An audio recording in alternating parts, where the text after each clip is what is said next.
তোমার মা কাজের বুয়া। স্যান্ডেলগুলো খুলে আমার হাতে দাও, তোমার 2 গালে 2টা বাড়ি মারি আমি।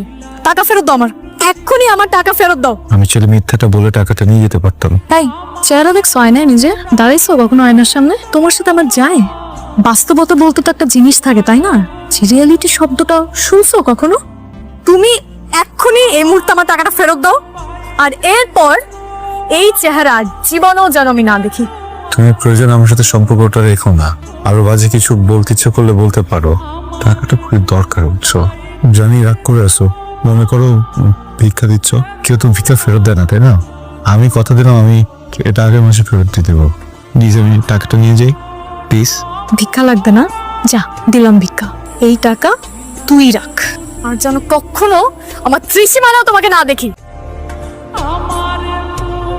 আমি না কষ্ট পাইনি, আসলেই কষ্ট পাইনি। যে জিনিসটা ঘটবে এর আভাস আমরা যখন আগে থেকেই পাই, তখন আর কষ্ট পাই না। এটা একদিন হওয়ারই ছিল। আমরা যা ভাবি তা ঘটে গেলে সেই কষ্ট আমাদের ছুঁতে পারে না। এই যে আমার প্রেমিকা আমাকে ভিক্ষা দিয়ে গেল, পেলাম একটা ভিক্ষা, প্রেমিকার দেয়া ভিক্ষা। আমি মনে হয় এই পৃথিবীর প্রথম প্রেমিক যে প্রেমিকার থেকে ভিক্ষা পেলাম।